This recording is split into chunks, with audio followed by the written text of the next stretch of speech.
لیکن سوال پھر وہ اپنی جگہ پر موجود ہے کہ ہماری زندگی میں کتنے رمضان آئے اور کتنے رمضان چلے گئے، مگر ہمارے اندر یہ مہینہ کیا تبدیلی لا سکا۔ ہم جس نبی کی امت ہیں صلی اللہ علیہ وسلم، ان کو جو مشن دیا گیا تھا وہ مشن بڑا واضح مشن تھا۔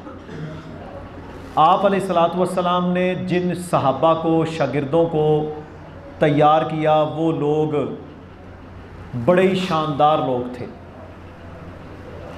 اور یہ تاریخ کا مطالعہ کرنے والا بندہ جانتا ہے کہ ان لوگوں کے اندر بھی جہالت، لڑائیاں، جھگڑے، فتنے اسلام سے پہلے شاید ہم لوگوں سے زیادہ تھے۔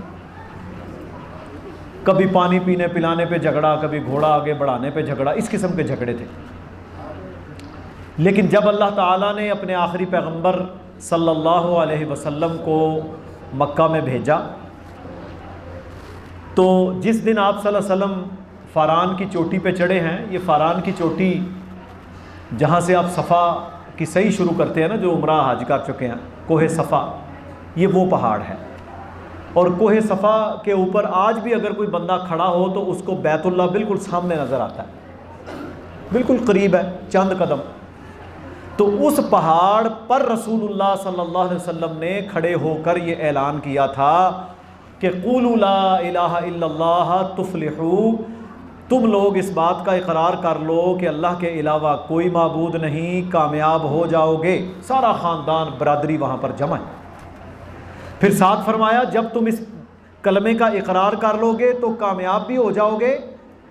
تملک العرب والعجم، اللہ تمہیں عرب اور عجم کا مالک بنا دے گا۔ اللہ تمہیں عرب اور عجم کا مالک بنا دے گا۔ تو میرے بھائیوں، جن لوگوں نے سمجھا وہ ایمان لے آئے، جنہوں نے نہ سمجھا انہوں نے وہاں باتیں کی۔ ابو لہب نے فضول باتیں کی، کہتا تبت یدا کا یا محمد، معاذ اللہ، نعوذ باللہ، اے محمد تیرے ہاتھ ٹوٹ جائیں۔ تو اللہ تعالیٰ نے پھر اس کی مذمت کے اندر پوری سورہ لہب نازل کی کہ تبت یدا ابی لہب و تب، ٹوٹ گئے ہاتھ ابو لہب کے، اور وہ جہنمی بنا، حالانکہ چچا تھا۔ نہ اس کو بنو ہاشم ہونا بچا سکا، نہ ابراہیم علیہ السلام کی اولاد ہونا بچا سکا، سید خاندان ہونا بھی نہیں بچا سکا، اسماعیل کی اولاد ہونا بھی نہیں بچا سکا۔ رسول اللہ صلی اللہ علیہ وسلم کا سگا چچا ایمان نہیں لایا، کہاں گیا جی؟ قرآن کہتا ہے جہنم میں۔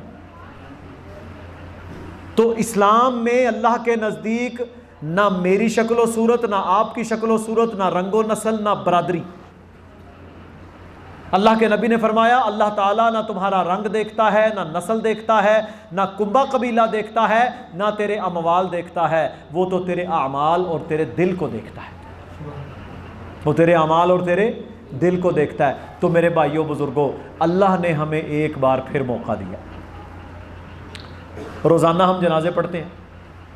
آج کل تو ڈاکٹر ہوں میں، ہمیں پتہ ہے نوجوان بندے ہارٹ اٹیک، 20 سال 30 سال 40، پہلے کہتے موٹے بندے کو ہارٹ اٹیک ہوتا ہے، ابھی زیادہ پتلوں کو ہو رہا ہے۔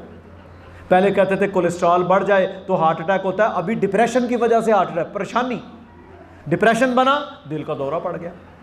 کوئی پتہ نہیں زندگی کا کہ کب زندگی کا معاملہ ختم ہو جائے اور میرے سارے منصوبے، میرے کام، میرے کاروبار، میری آنے والی امیدیں، مرن جن کے ساتھ میں نے ختم کر رکھے ہیں، قطع رحمیاں کر رکھی ہیں، ظلم کے سلسلے، جبر کے سلسلے، زیادتیاں، نافرمانیاں، سود کھانا، سارا بندہ معاملہ کیا ہوتا ہے آگے سے آگے بڑھنے کے لیے، حرام حلال ہر رستہ اختیار کرنا۔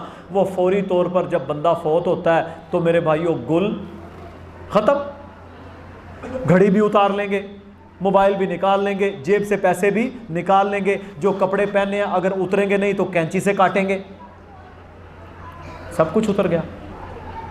تیری بلڈنگ 10 منزلہ 20 منزلہ سود پر، حرام پر، بہن کا حق مار کے، بیٹی کا حق مار کے، سارا کچھ وہ وہیں پڑا رہتا ہے۔ اور میرے بھائیوں کیا کہتے ہیں؟ کہتے ہیں میت نو جلدی جلدی غسل دیو، جلدی جلدی غسل دیو، دفن کرو، بھائی دیر نہیں کرنی، جلدی کرو۔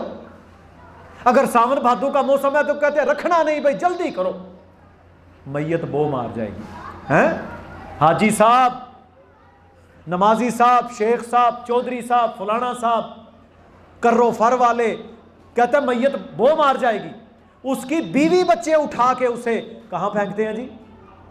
مٹی کے اندر. مولوی صاحب جلدی کرو، دعا پڑھاؤ. گھر واپس آئے، کون یاد کرتا ہے؟ کوئی یاد نہیں کرے گا. کیا کہتے ہیں؟ امی جی نے کیا سی اے کانٹے تیرے نے، بیبے جی نے کیا سی اے مندریاں تیریاں نے، ابا جی نے کیا سی اے گڈی میرے چھوٹے منڈے دی ہے. جی یہی باتیں ہوتی ہے نا. ختم.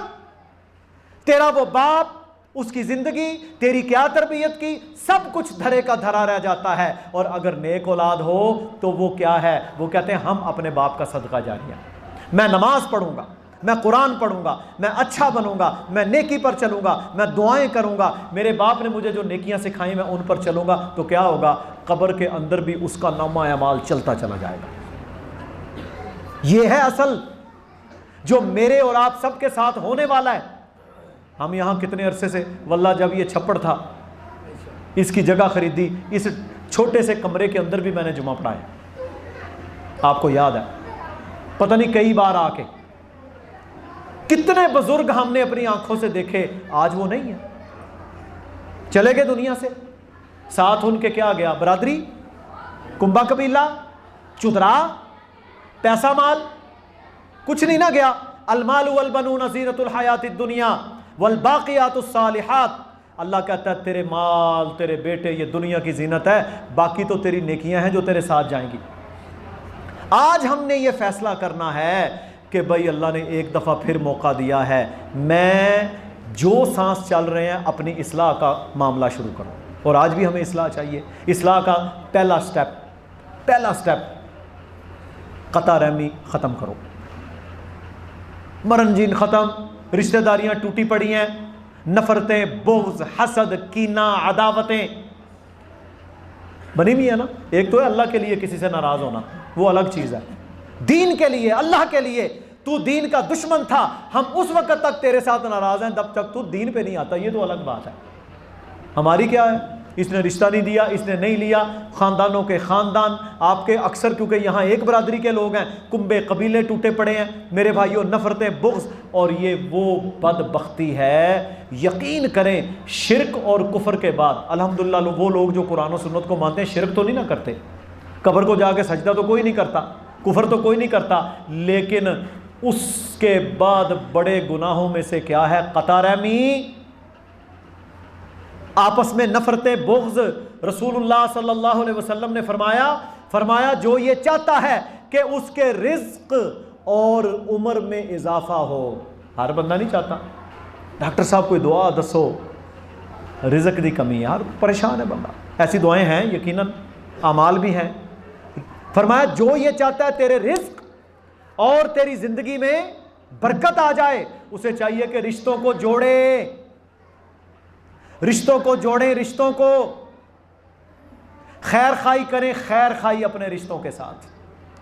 اور فرمایا جو اپنے کسی مسلمان بھائی کے ساتھ ناراض ہوتا ہے بلا وجہ، یہ چھوٹی چھوٹی دنیاوی باتوں پر، تو میرے بھائیوں ہر سوموار اور جمعرات کو ہمارا اعمال نامہ اللہ کے حضور پیش کیا جاتا ہے 2 دن ہفتے میں. ویسے تو اللہ کو تو ایک ایک لمحے کا پتہ ہے نا ہم کیا کر رہے ہیں، لیکن اللہ کے سامنے یہ اعمال نامہ پیش کیا جاتا ہے اور اللہ حکم دیتا ہے ہر اس مسلمان کا اعمال نامہ روک لو جو اپنے بھائی کے ساتھ ناراض ہے. سلام نہیں کرنا، منہ نہیں کرنا، اتنا حسد. اور بات پیچھے سے کیا ہے؟ انہیں سانو اپنی دھی دا رشتہ نہیں دیتا. اللہ کے بندوں ساتھ کہتے ہو ہم توحید والے ہیں، جوڑے آسمانوں پہ بنتے ہیں، تقدیر میں نہیں لکھا تھا نہیں ہوا، اس کے لیے اللہ نے کوئی اور بنائی ہوگی. آپ اپنا رشتہ کیوں توڑتے ہو؟ بچے تو بعد میں پیدا ہوئے، تم بھائی تو پہلے تھے، چچا ماموں تو پہلے تھے. ایک تو یہ توحید والوں، قرآن و سنت والوں یہ کام کرنا ہے، رشتوں کو جوڑیں. آج اس رمضان کے روزے میں ہم یہ عہد کریں، چھوٹی چھوٹی باتیں اگر اپنے اعمال نامے اوپر پہنچانا چاہتے ہیں تو بھائی جوڑ لیں، ورنہ کیا ہوگا؟ نمازیں، روزے، نیکیاں ساری معلق رہیں گی، رکی رہیں گی، اللہ تک نہیں پہنچیں گی۔ کیا فائدہ ان کا؟ کیا فائدہ اس زکوٰۃ کا، اس صدقے کا، تراویح کا، جب وہ رب تک پہنچنی نہیں، قبول ہی نہیں ہونی۔ ایک کام۔ دوسرے نمبر پر دنیا اور دنیا کے اندر جتنے لوگ آپ کے ساتھ منسلک ہیں ان لوگوں کے ساتھ خیر خائی کا رویہ رکھیں۔ یہ رشتہ داروں سے اب اگلا سٹیپ ہے۔ ہمسایہ جس کے ساتھ لین دین ہے، کاروبار ہے، ملازم نوکر ہیں، ان کے ساتھ خیر خائی کا رویہ رکھیں، ان کو اسلام پر لے کر آئیں، اپنے ہمسائے کے ساتھ خیر خائی رکھیں، اس کو دعوت دیں۔ دعوت تب دیں گے جب آپ کا اپنا کردار ٹھیک ہوگا۔ اور تیسرے نمبر پر ہم نے اپنی اصلاح کا دار و مدار روکا ہوا ہے۔ میرے بھائیوں، مجھے یہ پتا چل گیا جی کہ بس قرآن و سنت پر عمل کرنا ہے، یہ نہیں کرنا، یہ نہیں کرنا، 2-4 اعمال، آمین، رفع الیدین، فاتحہ خلف الامام، قبر کو سجدہ نہیں کرنا، بس اس کے بعد میں 20 سالہ، 30 سالہ، 50 سالہ مسلمان ہوں، لیکن میں آج تک فجر کا نمازی نہ بن سکا، داڑھی نہ رکھ سکا، لباس سنت کے مطابق نہ پہن سکا، گھر میں پردہ قائم نہ کر سکا۔ دنیا جتنی دل جدید ہو جائے، اللہ کا حکم تو نافذ ہے، اللہ کی شریعت تو نہیں بدلی۔ ہم نے اصلاح کا کام کرنا ہے، اور جب یہ رمضان ہماری زندگی میں چینج لے کر آئے گا تو میرے بھائیوں پھر آپ دیکھیں گے کہ انشاءاللہ آپ کو 8 تراویح اور 3 وتر کے بعد بھی لذت آ رہی ہوگی۔ آپ کہیں گے یار جلدی ختم کر دیں، کیوں لذتیں نہیں ہیں، کیوں نمازوں میں دل نہیں لگتا، کیوں قرآن کھولتے ہیں آوازاری ہوتی ہے، پریشانی ہوتی ہے، اذکار تسبیحات پہ دل نہیں لگتا۔ وجہ یہ ہے کہ اصلاح کا معاملہ ہم نے روک دیا ہے۔ یہ مرنے تک جاری رہتی ہے اصلاح، مرنے تک ہماری اصلاح کا عمل رکنا نہیں چاہیے۔ اور چوتھے نمبر پر میرے بھائیوں بہنوں، قرآن و سنت کا علم، یہ ہماری بہت بڑی کمزوری ہے۔ ہم بچے کو فجر کے لیے نہیں اٹھائیں گے، اسکول کے لیے اٹھائیں گے۔ ہم جو 2-4 آیتیں، 2-4 باتیں، حدیثیں جو مولوی نے بیان کر دی اس پر اکتفا کر لیتے ہیں، قرآن کا ترجمہ چھتی پر پڑھا ہے نہیں اٹھاتے۔ بخاری مسلم کتابیں گھروں میں پڑھی ہیں، ہم پڑھنے کو تیار نہیں ہیں۔ کیا دین کا علم سیکھنا یہ لازم نہیں؟ 70 سال کا بابا ہے، اس کو یہ نہیں پتا کہ واش روم میں، ٹوائلٹ میں، بیت الخلاء میں جانے کی دعا کیا ہے؟ 10 بچوں کا باپ ہے، اسے یہ نہیں پتا کہ ازدواجی تعلق سے پہلے دعا کون سی پڑھنی ہے، رات سونے سے پہلے کیا دعا ہے، جاگنے سے پہلے کیا دعا ہے، یہ پتا ہونا چاہیے کہ نہیں؟ یہ تو روزمرہ کی باتیں۔ ہم نے دین کا علم حاصل کرنا چھوڑ دیا۔ پریا پنچایت کا کیا فائدہ؟ تیری ڈگری کا، پی ایچ ڈی کا، ڈاکٹر ہونے کا، انجینئر ہونے کا، سائنسدان ہونے کا کیا فائدہ اگر تجھے یہ نہیں پتا کہ واش روم جانے کی دعا کیا ہے؟ وجہ کیا ہوئی؟ ہم نے دین کا علم حاصل کرنا بند کر دیا۔ اگر مجھے آج سے 70 سال پہلے، 50 سال پہلے سورہ اخلاص اور 2 سورتیں آتی تھی، 50 سال کے بعد بھی وہی آتی ہیں۔ میں تو نہ یاد کر سکا۔ کیوں نہ یاد کر سکا؟ کیونکہ میری رغبت ہی نہیں، میری پریورٹی ہی نہیں، میرے لیے ترجیح ہی نہیں ہے کہ میں قرآن یاد کروں، میں دعائیں یاد کروں، میں چھوٹی چھوٹی احادیث یاد کروں، ان کا ترجمہ ہی یاد کر لوں۔ تجھے آئے گا تو آگے پہنچائے گا۔ دین کا علم حاصل کرنا ہم نے روک دیا۔ اچھا، جب علم رکتا ہے، یہ یاد رکھ لیں، جب آپ قرآن اور حدیث کو سیکھنا بند کر دیتے ہیں تو پھر آپ کے اندر بد اعمالیاں آنا شروع ہو جاتی ہیں، اصلاح بھی رک جاتی ہے، کیونکہ اصلاح تو ہوتی ہی علم کے ساتھ ہے۔ اب اللہ نے قرآن میں کیا فرمایا؟ فرمایا انما یخشی اللہ من عبادہ العلماء، اللہ سے سب سے زیادہ ڈرنے والے وہ ہیں جو علم والے ہیں۔ جاہل نے کیا ڈرنا ہے؟ تو میرے بھائیوں، دین کا علم تھوڑا تھوڑا کر کے ضرور سیکھا کریں۔ میں ایسے بزرگ کو جانتا ہوں، ایک دفعہ گجرانوالہ گئے، ہمارے استاد ہیں، تو ان کے مدرسے میں تھے ہم، احسان الحق شہباز صاحب تھے، عبدالسمیع عاصم صاحب تھے، شیخ امین محمدی صاحب، جامعہ نصر العلوم بالکل عالم چوک۔ میرے بھائیوں کہتے ہیں بابا جی نو ملو، میں نے کہا جی، کہتے ہیں انہوں نے 70 سال دی عمر وچ قرآن حفظ کیتا ہے۔ کتنی؟ 70 سال کی عمر میں اللہ کی کتاب کو حفظ کر لیا۔ اس کا مطلب ہے کہ ہے ممکن، ناممکن اگر ہوتا تو پھر بابا جی کیوں کرتے؟ میرے بھائیوں وجہ یہ ہے کہ شوق کس چیز کا ہے. تاش کا شوق, نسوار کا شوق, حکے سگریٹ کا شوق, چوکوں چوراہوں میں بیٹھ کر گپیں لگانے کا شوق, پان سگریٹ کا شوق ہوتا ہے. لوگ اس پہ عمل کرتے ہیں. جس کو قرآن سیکھنے کا شوق ہو وہ 70 سال کا بابا بھی یاد کر لیتا ہے. اور جن لوگوں کو قرآن کے ساتھ رغبت ہے, کیونکہ یہ شہر القرآن ہے, یہ قرآن کا مہینہ ہے. رسول اللہ صلی اللہ علیہ وسلم نے فرمایا قرآن قیامت کے دن آ کر ان کی سفارش کرے گا اور اللہ کے سامنے جھگڑا کرے گا اور بندے کو جنت میں لے جائے گا. قرآن کے ساتھ میرے بھائیوں بہنوں رغبت رکھیں, ورنہ یہ اصلاح کا عمل رک جائے گا. اور اسی طرح ہماری مائیں بہنیں, ان کا کردار مردوں سے بڑا. ایک مرد سیدھا ہو جائے تو ایک بندہ سیدھا ہوتا ہے اکثر. ایک عورت اگر ہدایت پا جائے سارا کنبہ, سارا قبیلہ, ساری اولاد صراط مستقیم پر آ جاتی ہے. ہماری جو زبان ہے اس کو کیا کہتے ہیں؟ مادری زبان. حالانکہ ابا بھی پنجابی بولتا ہے, لیکن نام کس کا لگتا ہے؟ ماں کا, مدر لینگویج. کیوں؟ کیونکہ بچے اور بچیاں ماں کی لوری اور ماں کی گود سے سیکھتے ہیں اچھا یا برا. محمد بن قاسم کی بھی تو ماں تھی, صلاح الدین ایوبی کی بھی تو ماں تھی, صحابہ کی بھی تو مائیں تھیں. تو ہماری مائیں بھی وہی ہیں. صرف یہ ہے کہ جب دین پر ایک خاتون, ایک عورت آ جائے گی, اسے حلال حرام کا پتہ ہوگا, خاوند کے حقوق کا پتہ ہوگا, اولاد کے حقوق کا پتہ ہوگا, اسے اپنے بچوں کی دینی دنیاوی تربیت کا احساس ہوگا, اور اسے دین کے ساتھ, قرآن کے ساتھ, اسلام کے ساتھ رغبت ہوگی, وہ ایسی نسل پروان چڑھائے گی جو اپنے ماں باپ کے لیے صدقہ جاریہ بنے گی. یہ نہیں ہوگا کہ اے منڈا جی اس نے قتل کر دیا, یہ جناب فلانے کا علامہ آ گیا, اس کو یہ کر دیا, اس نے یہ کر دیا. نہیں, بلکہ وہ حافظ بھی بنیں گے, وہ اگر ڈاکٹر سائنسدان بھی بنتا ہے تو کم از کم نمازی ہوگا. وہ شرک نہیں کرے گا, وہ بے حیائی نہیں کرے گا, وہ زیادتی نہیں کرے گا, وہ ماں باپ کی کبھی ذلت اور رسوائی کا سبب نہیں بنے گا. اور اس کی بیس کون ہے؟ ماں, عورت, نیک عورت. اب دیکھو اللہ کے نبی صلی اللہ علیہ وسلم نے کیا فرمایا. فرمایا ساری دنیا فائدہ اٹھانے کی جگہ ہے, ساری دنیا فائدہ اٹھانے کی چیزیں. اللہ نے سورج, چاند, ستارے ہمارے لیے بنائے, پانی ہمارے لیے جاری کیا, سانس لیتے ہیں آکسیجن اللہ نے ہمارے لیے, یہ جانور, یہ پھل, یہ سبزیاں, یہ بکریاں, سب کچھ, یہ دودھ اللہ نے انسانوں کے لیے پیدا کیا. فرمایا سارے کی ساری دنیا کی چیزیں فائدہ اٹھانے کی جگہ ہیں. وَخَيْرُ مَتَاعِ الدُّنْيَا, ان میں سب سے اچھی فائدہ اٹھانے کی چیز کون سی ہے؟ الْمَرْأَةُ الصَّالِحَةُ, نیک بیوی. اگر نیک بیوی ہے وہ ان سب پر حاوی ہے, کیونکہ اسے پتہ ہے میرے حقوق, خاوند کے حقوق, اس کے ماں باپ کے حقوق, گھر کا ماحول. تو عورتوں کا بڑا کردار ہے.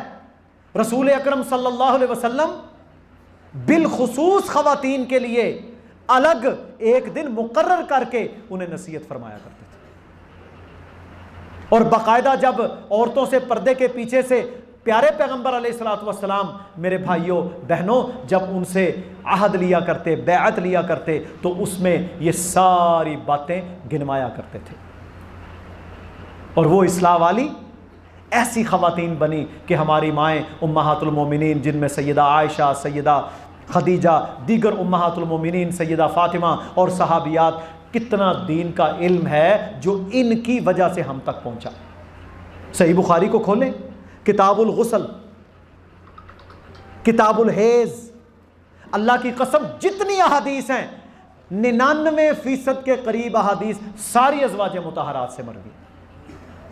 رسول اللہ کا غسل کیا تھا, طریقہ کیا تھا, حیض کے کیا احکامات ہیں, نفاس کے کیا احکامات ہیں, کتنا بڑا علم. 1300 حدیثیں ہماری امی عائشہ رضی اللہ تعالی عنہا نے روایت کی.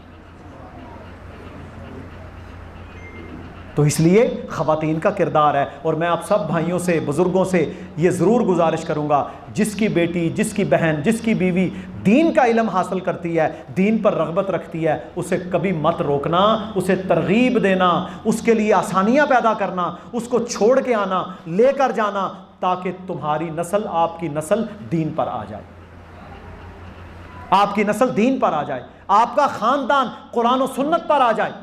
ورنہ یہ اتنا فتنے کا دور ہے میرے بھائیوں اور بہنوں کہ اس فتنے کے دور میں اچھے خاصے دیندار گھرانے بھی بربادیاں ان کے اندر ہیں، اعمال کی، اخلاق کی، کردار کی۔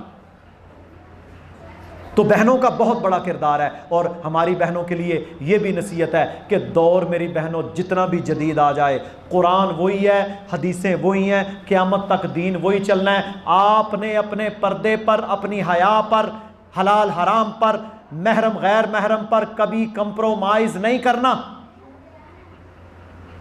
جو میرے نبی نے باتیں کی ہیں وہ اٹل ہیں، سچی ہیں، درست ہیں، قیامت تک کے لیے سوٹیبل ہیں۔ بالکل کمپرومائز نہیں کرنا آپ نے کسی دنیا کے معاملات کا، آپ نے اپنے پردہ، اپنا دین، اس کو قائم رکھنا ہے۔ یہی آپ کا جہاد ہے، اور انشاءاللہ اسی سے آپ کی نسل آگے بڑھے گی۔ یہ نہیں، بڑا افسوس ہوتا ہے کہ کئی بڑے دیندار گھرانے بھی ہم دیکھتے ہیں شادی پر، غمی پر پردے اتار دیتے ہیں۔ اللہ کی قسم ایسا کرنا اسی طرح حرام ہے جس طرح عام دنوں میں حرام۔ آپ نے اپنے دین پر کمپرومائز نہیں کرنا۔ جو آپ کے اللہ نے آپ کے لیے احکامات نازل کیے ہیں، جو پیارے پیغمبر صلی اللہ علیہ وسلم نے بتا دیا، وہ حق ہے، وہ کبھی غلط نہیں ہو سکتا، اور آپ کو اس میں کبھی نقصان نہیں ہو سکتا۔ ساری دنیا آپ کی دشمن بن جائے، ساری دنیا آپ کے خلاف کھڑی ہو جائے، آپ نے اللہ کے دین پر کمپرومائز نہیں کرنا، بلکہ آپ نے خامدوں کی اطاعت کرنی ہے اور ان کی نصیحت کرنی ہے۔ آخری حدیث سناتا ہوں، رسول اللہ صلی اللہ علیہ وسلم نے فرمایا اللہ تعالیٰ رحمت کرے اس عورت پر جو صبح کے وقت نماز کے لیے بیدار ہوتی ہے اور اس کا خامد نہیں اٹھتا، سستی کی وجہ سے، جو بھی ہے، کوئی بھی یہ پسند تو نہیں کرتا کہ میں نماز نہ پڑھوں، سستی ہو جاتی ہے، شیطان اوپر غلبہ لے آتا ہے، پسند کوئی بھی نہیں کرتا، اندر سے وہ ضرور پریشان ہوتا ہے، سارا دن جمائیاں لیتا رہے گا، واسیاں مارتا رہے گا، سستی کائلی میں مرا پھرتا رہے گا، روٹی نہیں ملی، کام نہیں ملا، آج یہ ہو گیا، گاہک نہیں آ رہا، اسے یہ نہیں پتا کہ میں نے تو سجدہ ہی نہیں کیا، جہاں سے رزق آنا تھا وہاں کا دروازہ تو میں نے کھٹکھٹایا ہی نہیں، میں تو بستر میں سویا رہا، سورج اوپر نکل آیا، شیطان نے میرے کان میں آ کر پیشاب کیا، صحیح بخاری میں حدیث ہے۔ جو بندہ نہیں پڑھتا، سورج نکل آیا، شیطان اس کے کان میں پیشاب کرتا ہے۔ اب میرے بھائیوں کیا ہے، فرمایا وہ عورت اپنے اس خامد کو اٹھاتی ہے، نہیں اٹھتا، اس کے منہ کے اوپر پانی کے چھینٹے مارتی ہے، فرمایا اللہ اس پر رحم کرے۔ اسی طرح اللہ اس خامد پر رحم کرے کہ جس کی بیوی نہیں اٹھتی اور وہ اس کو اٹھاتا ہے۔ اچھا، یہ ہے اسلامی خاندان، دینی خاندان، کہ بیوی خامد کو، خامد بیوی کو، پھر دونوں مل کے اپنے بچوں کو کس لیے اٹھا رہے ہیں؟ نماز کے لیے۔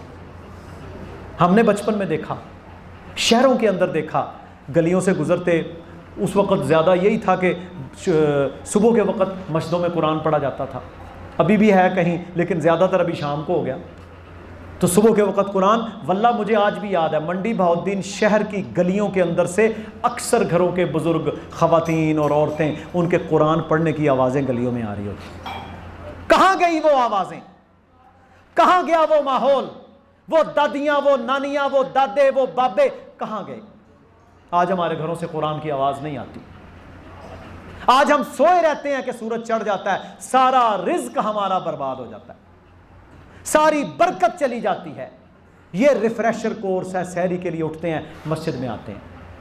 کیا آپ نے کبھی پوچھا کہ شعبان کے اندر اور عید کے دوسرے دن مولوی صاحب کے ساتھ کتنے لوگ ہوں گے؟ کئی دفعہ مولوی صاحب بیچارے دیکھتے ہوتے ہیں اچھی خاصی مسجدوں میں کہ کوئی بندہ نال رلے تے میں جماعت کراؤں، اللہ کی قسم، کوئی بندہ ملے اور میں جماعت کرواؤں۔ یہ المیہ ہے میرے بھائیوں، میں کوئی یہاں پر جلسہ کرنے نہیں آیا، میں تو اپنی اور آپ کی اصلاح کرنے آیا ہوں۔ ہمیں کوئی غرض نہیں ہے، کوئی لالچ نہیں ہے، صرف لالچ یہ ہے کہ ہم سب اصلاح کر لیں اور اللہ ہم سب کو معاف کر دے، اپنی رحمت کے ساتھ ہمیں جنت دے دے، قسم باللہ، اس کے علاوہ کوئی لالچ نہیں۔ تو اس لیے یہ موقع ہے بھائی، موقع بار بار نہیں ملتا۔ آج آپ کو اللہ نے نرم کیا، اس موقع سے فائدہ اٹھائیں، اپنی بیوی کو بٹھائیں، اپنی بہن، اپنے گھر کی خاتون کو بٹھائیں، مشورہ کریں، منصوبہ کیا بنانا ہے، غیبتیں نہیں، چغلیاں نہیں، فلانے نے یہ کہا، اس نے یہ کہا، نہ، منصوبہ یہ بنائیں کہ بتاؤ بھائی نماز کا کیا طریقہ اختیار کرنا ہے، بچوں کا قرآن، بچوں کی دعائیں، ان کی طہارت پاکیزگی، بچی اسکول جا رہی ہے تو اس کی تربیت کیسے ہے، پردے میں نقص تو نہیں ہے، غیر محرم محرم کا آنا جانا تو نہیں ہے، گھر میں اجازت کے کیا احکامات ہیں، پردے کے کیا احکامات ہیں، کہاں جانا ہے کہاں نہیں جانا، شریعت نافذ کرو اپنی زندگیوں میں اگر سکون چاہتے ہو۔ جب شریعت آ جائے گی آپ کی زندگیوں میں سکون آ جائے گا۔ اللہ رب العزت مجھے اور آپ سب کو عمل کرنے کی توفیق عطا فرمائے۔ ہے مشکل، پر میرے بھائیوں جب بندہ عمل کر لیتا ہے اس سے زیادہ آسان زندگی کسی کی رہتی ہی نہیں رہتی، کیونکہ سارا ان کا مسئلہ شریعت حل کرتی ہے۔ بیوی کو پتہ ہے میرے خامند کے یہ رائٹس ہیں، خامند کو پتہ ہے میری بیوی کے یہ رائٹس ہیں، بچوں کے یہ حقوق ہیں، سب کو اپنی اپنی ڈومین کا پتہ ہوتا ہے، کوئی کسی کو کچھ نہیں کہتا۔ اختلاف پیدا ہو جائے تو فرمایا فَإِن تَنَازَعْتُمْ فِي شَيْءٍ، تمہارا کہیں روڑا بن گیا، اختلاف پیدا ہو گیا، لڑنا نہیں ہے، فَرُدُّوهُ إِلَى اللَّهِ وَالرَّسُولِ، اللہ اس کے رسول کی طرف لوٹا دو، اللہ اس کے رسول کی طرف لوٹا دو، قرآن و حدیث سے فیصلہ لو اور تمہارے سارے مسئلے حل ہو جائیں گے۔ اللہ رب العزت ہمیں آپس میں محبتیں، دین، اچھا ماحول، قرآن، حدیث، دعاؤں کا یاد کرنا، گھروں میں دین کی باتیں، میوزک، بے حیائی، بے پردگی، اس سے محفوظ فرمائے۔ اللہ تعالیٰ ہمیں سود کی لعنت سے محفوظ فرمائے، اللہ تعالیٰ ہمیں غیبت و چغلی کی لعنت سے محفوظ فرمائے، اللہ تعالیٰ ہمیں فضول بیٹھکوں سے بچ کر مسجد میں بیٹھنے کی توفیق عطا فرمائے۔ دیکھیں نا، چوک میں کھڑے ہو کے آدھا گھنٹہ آپ گفتگو کر رہے ہیں، آپ آ کر مسجد میں بیٹھ جائیں، فرمایا سب سے اچھی جگہ اللہ کے گھر ہیں، سب سے بری جگہیں بازار ہیں۔ یہ حدیث ہے صحیح بخاری میں۔ ہم تو مجبوری سے جاتے ہیں کام کاروبار سے، تو میرے بھائیوں اللہ تعالیٰ نے یہ موقع بھیجا ہے، اصلاح کرنی ہے ہم سب نے، تاکہ ہم لوگ عمل والے مسلمان بن جائیں، ہمارے اندر تبدیلی آئے، اور عام نمازوں کی، عام مغرب کی نماز میں بھی جس دن اتنا رش ہو گیا نا میرے بھائیوں سمجھ لیں کہ تبدیلی آ گئی ہے۔ اللہ رب العزت کہنے والے اور سننے والوں کو عمل کی توفیق عطا فرمائے۔ وآخر دعوانا ان الحمد للہ رب العالمین۔ اللہم اغفر لنا وللمؤمنین والمؤمنات والمسلمین والمسلمات وألف بین قلوبہم وأصلح ذات بینہم وانصرهم على عدوك وعدوهم اللهم لعن الكفرة الذين يصدون عن سبيلك ويكذبون رسلك ويقاتلون أولياءك اللهم خالف بين كلمتهم وزلزل أقدامهم وأنزل بهم بأسك الذي لا ترده عن القوم المجرمين اللهم انصر الإسلام والمسلمين اللهم أعز الإسلام والمسلمين اللهم انصر المجاهدين في كل مكان اللهم انصر المستضعفين في كل مكان اللهم انصرهم واحفظهم یا اللہ فلسطین کے مسلمانوں کی مدد فرما۔ ابھی پرسوں کی تصاویر آئی ہیں، 200-250 کے قریب نوجوانوں کو رسیوں کے ساتھ باندھ کر ہاتھوں اور پیروں کو مسجد اقصی میں یہودیوں نے الٹا لٹایا ہوا تھا۔ یا اللہ انہیں نیست و نابود فرما، یا اللہ انہیں مسجد اقصی سے ہٹا دے، یا اللہ مسلمانوں کو غیرت عطا فرما، یا اللہ امت مسلمہ کے 70 مسلمان حکمرانوں کو ہدایت عطا فرما، یا اللہ فلسطین کے مسلمانوں کی نصرت فرما۔ واللہ 70 اسلامی مسلمانوں کی مدد کرنے والے یہ لوگ ہیں، سب کا حق تھا کہ بیت المقدس کی حفاظت کرتے۔ یا اللہ تیرے یہ بندے بڑے مجبور ہیں، بڑے لاچار ہیں، یا اللہ ان کی مدد فرما، یا اللہ یہود کے مقابلے میں ان کی نصرت فرما، یا اللہ اور جہاں جہاں مظلوم ہے یا اللہ ان کی مدد فرما، یا اللہ پاکستان کے اوپر اپنی رحمتیں فرما، یا اللہ ہمارے ملک کو ہر قسم کے شریر اندرونی اور بیرونی سازشوں سے محفوظ فرما، یا اللہ مہنگائی کی مصیبت سے نجات عطا فرما، یا اللہ یہ بارشیں اپنی رحمت والی بارشیں وادیوں میں لے جا، یا اللہ ان کو وادیوں میں لے جا۔ اللہم حوالینا ولا علینا، یا اللہ اب ہمیں ان کی ضرورت نہیں ہے، یا اللہ انہیں دور وادیوں میں برسا، یا اللہ گندم کی حفاظت فرما، یا اللہ کسان کے لیے نعمتیں عطا فرما، یا اللہ کسانوں کو عشر ادا کرنے کی توفیق عطا فرما، یا اللہ ہمیں اپنی اصلاح کرنے کی توفیق عطا فرما، یا اللہ پاکستان کو تا قیامت قائم رکھنا، یا اللہ ہمیں اس ملک میں خیر اور شر کو سمجھنے کی اور خیر کی دعوت پھیلانے کی توفیق عطا فرما، یا اللہ ہمیں نیک حکمران عطا فرما۔ سبحان ربک رب العزت عما یصفون وسلام علی المرسلین والحمد للہ رب العالمین۔